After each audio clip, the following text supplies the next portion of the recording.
Itu yang dulu saya pengen bikin di Rumah Sakit Sumber Waras. Kenapa? Kanker pun sebetulnya tidak perlu terus dirawat. Dia bisa rawat jalan hanya untuk kemo. Makanya kita akan bangun tempat kemo. Nah, saya juga ada sinar bangun di Pasar Minggu. Nah, saya melihat ngantri di Rumah Sakit Darmais itu sudah sangat kasihan. Padahal orang butuh kemonya kan nggak boleh terlambat ya. Kemo 1 ke kemo 2, fase ketiga, 4. Tapi kalau ngantri terlalu lama, akhirnya itu lewat.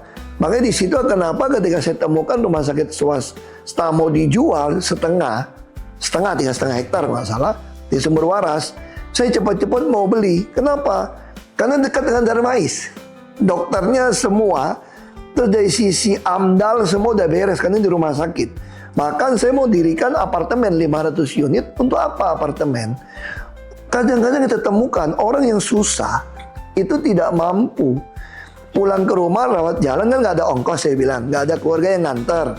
Sedangkan mau di laser, mau di kemo di rumah sakit, atau dia udah stadium 4 dipulangin dokter, udahlah ini udah nggak ketolong lah, pulang aja stadium 4. Nah, saya pengen mereka tinggal di apartemen. Dari mana uangnya? Ya Pemda dong. Ya Pemda mesti ngurangin pengeluaran tidak penting, yang markup yang nggak penting mesti dikurangin. Kita Jakarta mampu lakukan. Nah, atau juga ada swasta yang bisa bantu. Nah, dulu Sumber Waras itu akan jadi palliative care istilahnya. Palliative care ini juga akan kita lakukan di rumah-rumah. Itulah data yang saya kumpulkan dengan ketok pintu lainin dengan hati. Nah, orang-orang itu yang nggak waktu kemo lagi, dari puskesmas bisa datang ke rumahnya supaya dia hemat ongkos gitu loh. Nah, dengan palliative care seperti itu, termasuk kita menyediakan apartemen supaya ya meninggal dengan terhormat lah ya, kalau untuk orang yang tidak mampu ya. Dia bisa tinggal kayak di apartemen, mungkin dia umurnya bisa lebih panjang. Nah, apalagi kalau RSUD kita dengan konsep pelayanan yang baik, swasta pun, asuransi swasta pun akan mengcover ketika pasien-pasien merasa, oh RSUD ini bagus tuh. Nah, jadi kita mulai setara, itu akan memperbanyak jumlah rumah sakit kan. Orang yang sakit dengan asuransi swasta, dia akan datang ke RSUD Sumber Waras kira-kira gitu loh. Karena akan ada palliative care-nya, ada kankernya yang nggak mampu betul-betul boleh tinggal di sana. Nah, ini akan mengurangi biaya. Sekarang memang kadang-kadang ketika RSUD itu penuh, sementara rumah sakit umum rumah sakit swasta tidak menerima BPJS, ya ini jadi berubah fungsi. Banyak puskesmas itu bukan menjadi preventif. Harusnya puskesmas itu ada preventif, bukan kuratif.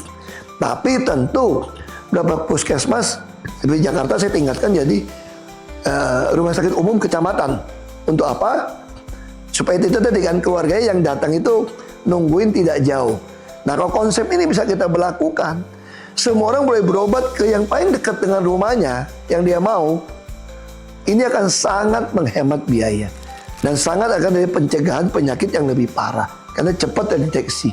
Termasuk preventif tadi. Kita bikin banyak program olahraga lah. Kayak misalnya jalan kaki, ada door prize nanti tiap tahun. Terus ada undian, ada hadiah juga yang sering jalan. Akan membuat orang jalan gitu loh. Tiap pagi orang akan jalan karena ada Pemda yang memberikan. Saya kira banyak kok swasta yang pengen promosi barang-barangnya bisa menjadi door prize. Nah, itu akan sangat menarik kalau kita preventif tiap kecamatan, tiap di kelurahan itu atau di desa menggerakkan senam, menggerakkan jalan pagi. Cukup itu aja, paling murah senam dengan jalan pagi sebetulnya gitu loh. Termasuk tentu dari ibu hamil, dari bayi, makanya mesti bawa. Kenapa mesti bawa timbang badan? Saya pernah baca satu artikel, saya lupa di Argentina apa di mana di Amerika Latin ya. Orang yang tidak mampu kalau dia datang nimbangin badan anaknya atau memeriksakan kesehatannya, itu malah dikasih ongkos pulang. Jadi harusnya kita bantuan sosial yang begitu banyak kepada orang miskin itu harus digabungkan dengan preventif kesehatan. Misalnya contoh, Anda kalau mau terima supaya keluarga tidak mampu, Anda minimal sebulan sekali harus datang check up. Barulah dari itu akan memberikan uang kepada Anda, diterima, makanya kirim ke bank. Anda menyekolahkan anak itu ya, baru Anda bisa dapat bantuan. Jadi bukan cuma orang tua terima bantuan, anak nggak sekolah gitu loh. Nah, itu yang saya sampaikan dulu, tiap keluarga kita bisa jamin misalnya punya penghasilan minimal 5 juta. Dari mana? Nah, cuma 3 juta, Anda lapor. Nah, 2 jutanya itu, kita kan tanya, Anda pakai buat apa? Anda harus datang ke periksa kesehatan, kita kasih. Anak Anda sekolah, kita kasih. Kirim ke anak Anda sekolah. Jadi, APBN, APBD itu, termasuk uang swasta itu harus digabung. Kita pemerintah kan mengontrol semua. Kan saya bilang tugas pejabat pemerintah kan mengadministrasi keadilan sosial. Kita harus mengadministrasi nih semua keuangan saling terpadu, bukan masing-masing kementerian masing-masing itu tidak nyatu gitu loh. Sehingga ini jadi terlalu mahal biaya kita habiskan tanpa menyambungkan dinas olahraga misalnya gitu ya dengan dinas kesehatan, dengan biaya kelurahan, kecamatan. Di kelurahan ada orang sarjana kesehatan, tapi dia nggak pernah lakukan preventif. Ini kan jadi lucu gitu loh. Termasuk kita punya posyandu, pengen kasih makanan gizi di tiap-tiap RT, tiap-tiap RW gitu ya. Itu harus ditimbang semua bayi, mana yang stunting, mana yang tubuhnya tidak baik. Sehingga ibu di dalam kandungan ini udah cukup. Nah, bantuan sosial untuk kekurangan gizi makanan itu diberikan kepada yang datang. Nah, bayangin kalau setiap ibu-ibu yang datang pulang lihat kurang mampu dikasih daging gitu ya, kasih ayam gitu kan yang kita beli, atau dia berhak membeli ayam harga separuh gitu. Itu yang saya lakukan di RPTRA dulu. Orang datang ke RPTRA, datang ke kantor kelurahan, itu Food Station Cipinang, itu itu kan operasi jual kayak operasi pasar gitu loh. Jual beras murah, daging sapi, jual ayam, telur yang murah. Untuk bantu mereka yang datang berkumpul itu. Ya harus terpadu lah kita membuat ini semua. Dari hamil sampai sakit sampai meninggal harus kita urus. Nah, ini pengalaman saya di waktu bupati juga gitu ya. Saya tidak suka sekali pengadaan alkes itu dengan paket. Karena alkes itu begitu luas. Bayangkan kalau tiba-tiba Anda masukkan gunting untuk bidan, yang guntingnya itu merek nggak baik, tapi dalam satu paket waktu pengadaannya itu loh. Kalau begitu patah, Anda mau cari gunting di mana? Mau potong itu tali ari bayi gimana? Nah, di situ saya dulu dorong, kenapa nggak semua taruh di e-katalog? E-katalog yang rumah sakit bisa langsung beli. Tapi dasar harga e-katalog itu apa?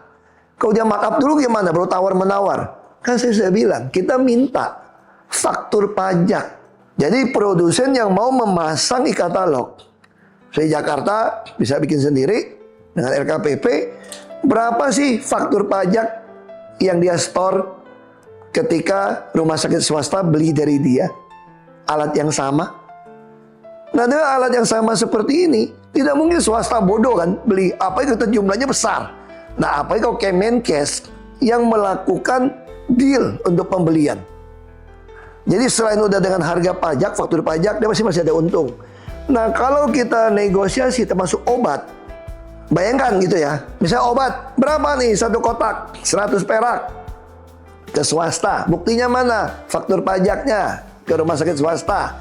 Nah, kalau Kemenkes atau sebuah provinsi yang negosiasi harga itu, kami belinya untuk seluruh Indonesia loh. Boleh nggak turun lagi setengah harga?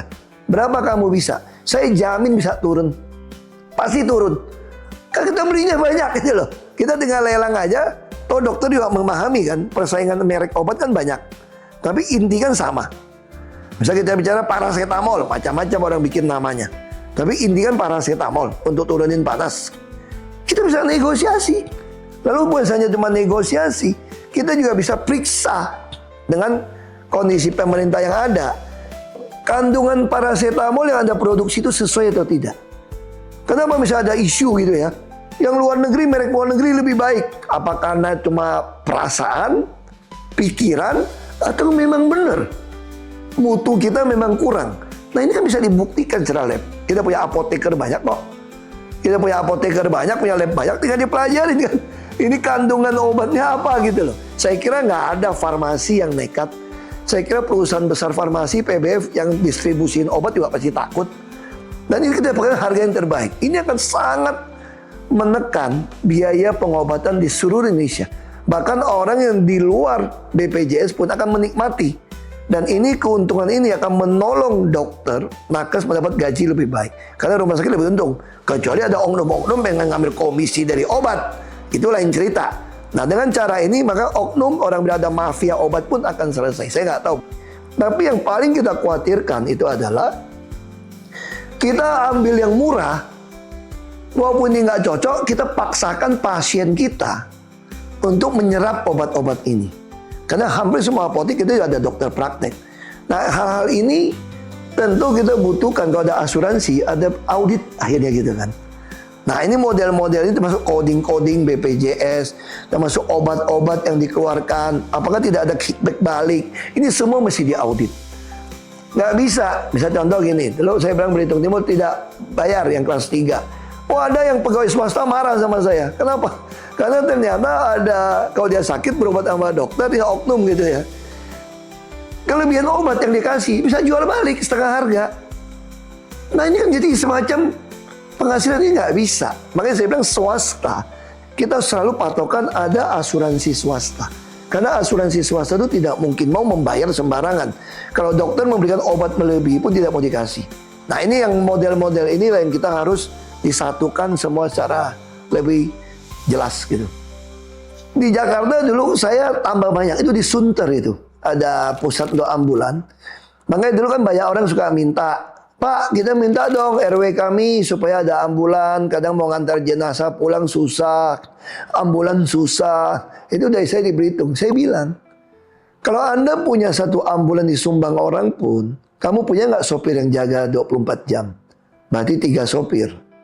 Kamu punya nggak uang bayar STNK, ganti ban, servis, terus alat-alat kesehatannya di dalam. Ambulan kan cuma sekedar nganter. Kita pengen begitu Anda masuk ke dalam, Anda sudah langsung seperti di IGD gitu minimal gitu. Kalau sakit biasa. Makanya waktu di DKI itu kita ada 112. Dan bahkan saya pengalaman pribadi, itu yang saya senang nih gini. Saya kadang tengah malam bangun mau ke toilet gitu ya. Saya suka periksa WhatsApp saya gitu. Ada yang bisa, Pak saya mungkin sakit jantung Pak. Saya lagi di apartemen ini gitu loh. Nomornya nih, saya ada gejala ini. Saya langsung lempar ke grup kesehatan. Itu nggak sampai setengah jam udah laporan ke saya, orangnya sudah dibawa ke rumah sakit, sudah nggak ada apa-apa. Bahkan termasuk ada orang gangguan mental di jalan, di Semanggi, telanjang, rambut gondrong. Orang lapor ke saya, kirim foto. Saya langsung kirim, itu kemudian ada clue kan, udah clue langsung otomatis. Ketika waktu itu belum ada, lapor ke saya langsung lempar kepada dinas sosial. Langsung nggak sampai 1 jam saya kira sudah kirim foto, sudah dimandiin, pakaian, udah potong rambut rapi. Nah ini sekali lagi itu yang saya katakan. Di setiap daerah harus ada pejabat atau nomor di mana rakyat tahu lapor ke siapa. Nah termasuk soal mobil ambulan.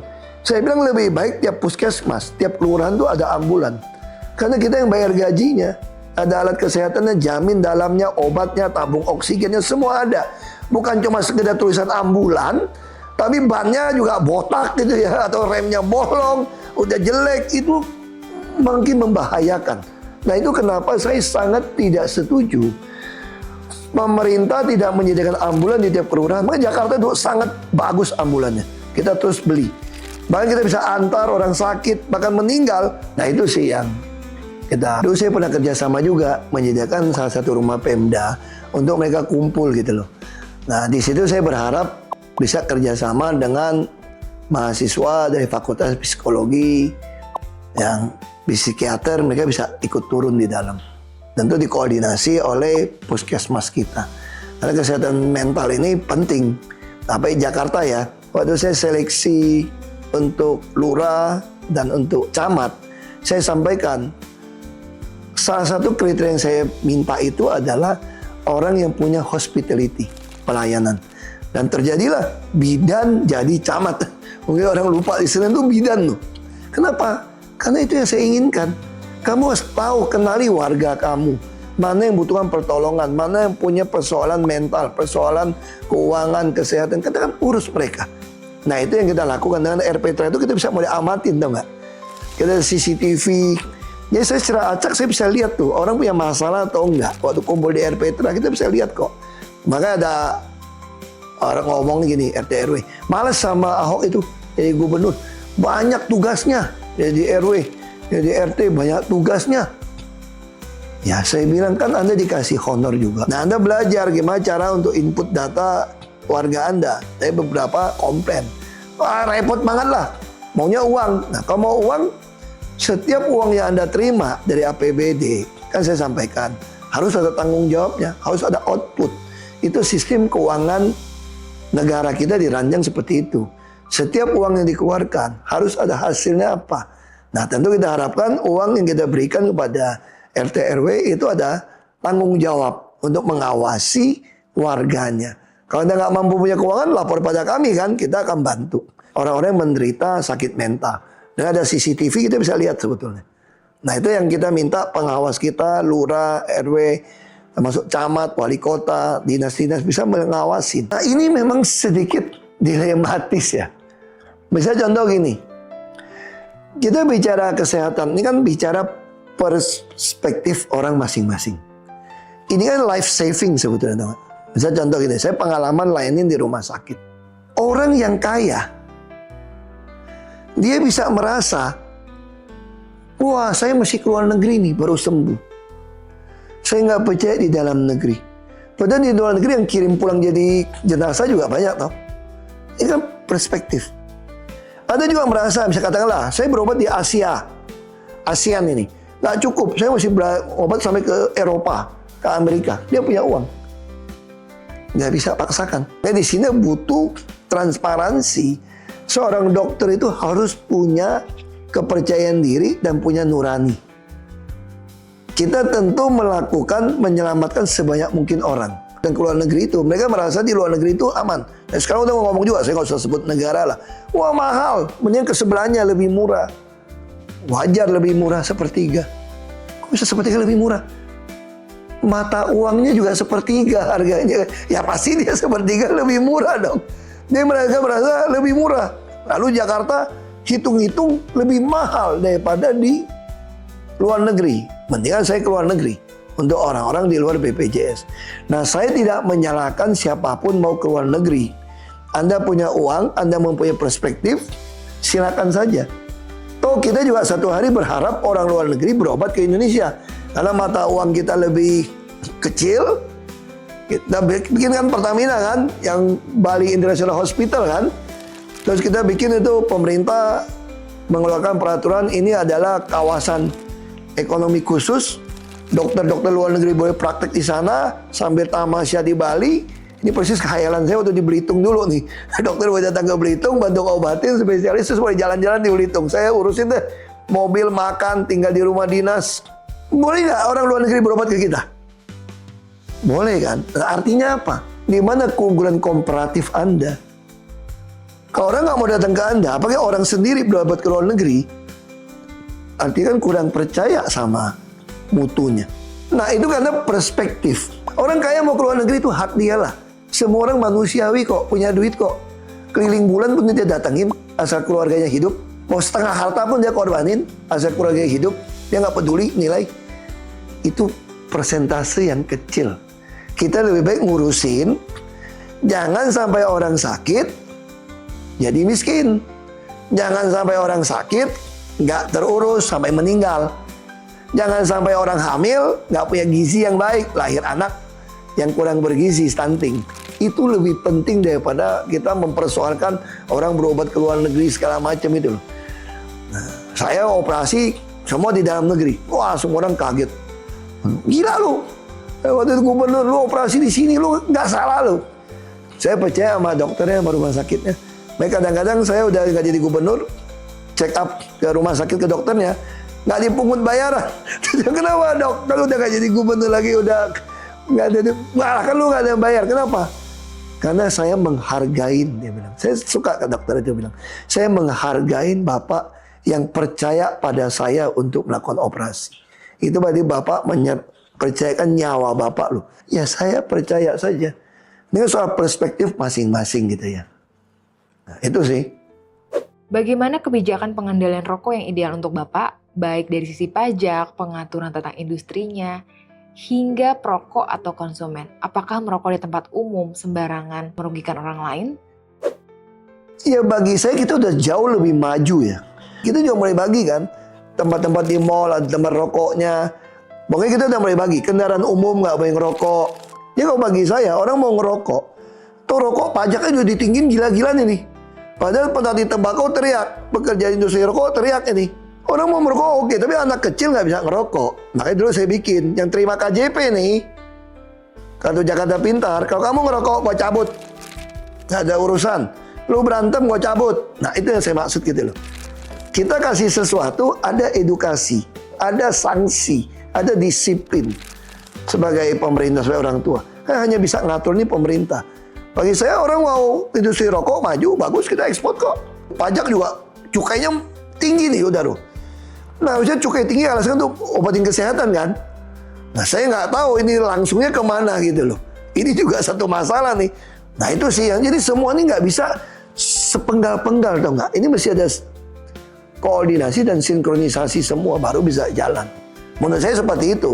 Saya tidak merokok ya. Saya tidak merokok. Saya juga tidak beli saham rokok, jangan khawatir gitu ya. Saya juga nggak punya kebun cengkeh yang suplai ke rokok atau tembakau, tapi bagi saya harus seperti itu.